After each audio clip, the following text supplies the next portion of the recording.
Hello everyone, welcome. आज हम लोग न्यूरॉन के बारे में पढ़ेंगे। न्यूरॉन होता क्या है? न्यूरॉन असल में एक हमारे बॉडी के अंदर का लॉन्गेस्ट सेल है। क्या है? लॉन्गेस्ट सेल है। लॉन्गेस्ट सेल है, ठीक है। न्यूरॉन हमारे बॉडी के अंदर वैसा ही है जैसे हमारे घर के अंदर बिजली का वायरिंग हो। हमारे पूरे बॉडी के अंदर जो नर्वस कोऑर्डिनेशन होता है, जो इलेक्ट्रिकल सिग्नल के फॉर्म में होता है, वो न्यूरॉन के थ्रू ही होता है। न्यूरॉन 3 टाइप का होता है। सेंसरी न्यूरॉन, उसके बाद रिले न्यूरॉन जिसको एसोसिएशन न्यूरॉन भी कहते हैं, और तीसरा आपका होता है motor neuron. Sensory neuron sense करता है एक्सटर्नल इन्वायरमेंट में चेंज को। रिले न्यूरॉन हमारा जो होता है वो स्पाइनल कॉर्ड्स और ब्रेन में होता है, सीएनएस में। और मोटर न्यूरॉन जो होता है वो मैसेज को लाता है इफेक्ट करने के लिए, रिस्पॉन्स करने के लिए। अब हम इसके स्ट्रक्चर की बात करेंगे। न्यूरॉन का जो स्ट्रक्चर, ये जो न्यूरॉन है नर्वस सिस्टम का स्ट्रक्चरल और फंक्शनल यूनिट है। यानी हमारा पूरा नर्वस सिस्टम जो है वो न्यूरॉन से बना भी है और काम भी करता है।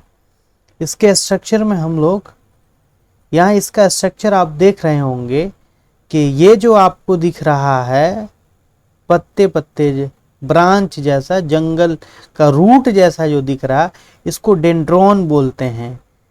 डेंड्रॉन, या इसका पूरा डेंड्रिट्स होता है। और ये इसका न्यूक्लियस है। क्या है? न्यूक्लियस किसका? न्यूरॉन का। न्यूरॉन एक सेल है, लॉन्गेस्ट सेल है, तो न्यूक्लियस होगा। और इसके अंदर जो होता है, ये जो दिख रहा है रेड का, ये नेजल ग्रेनल्स बोलते हैं इसको।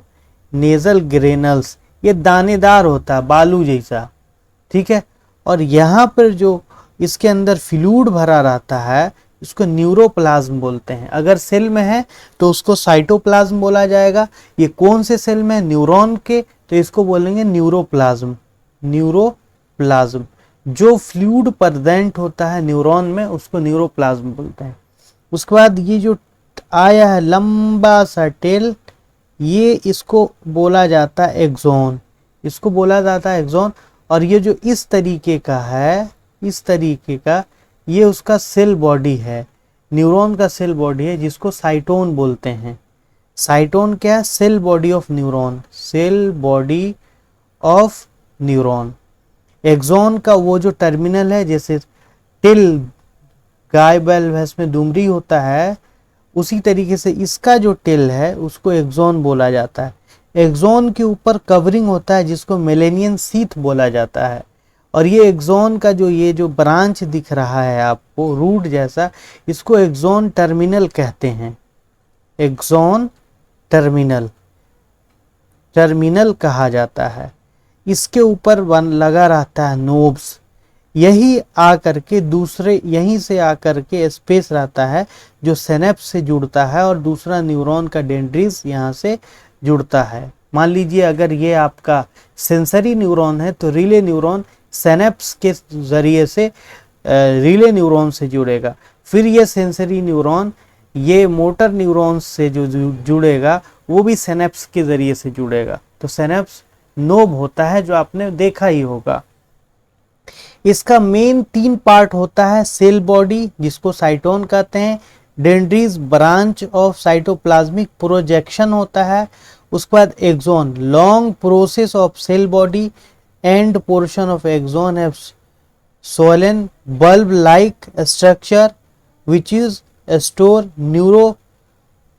neurotransmitters। यही नोब्स की बात कर रहा है। आई होप समझ में आया होगा इसका स्ट्रक्चर।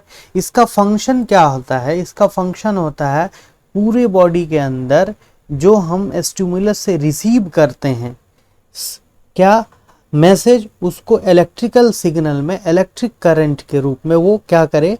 ट्रांसफर करता रहे। हमारे बॉडी के अंदर 2 तरह का कोऑर्डिनेशन होता है, नर्वस कोऑर्डिनेशन भी और हार्मोनल कोऑर्डिनेशन भी। तो पूरा नर्वस कोऑर्डिनेशन इसी के थ्रू मेंटेन होता है। जिस जैसे हम किसी चीज़ को देखते हैं वो नर्वस कोऑर्डिनेशन है, हमारा ऑप्टिक नर्व उसमें काम करता है। हम सुनते हैं, यहाँ पे ऑडिटरी नर्व काम करता है।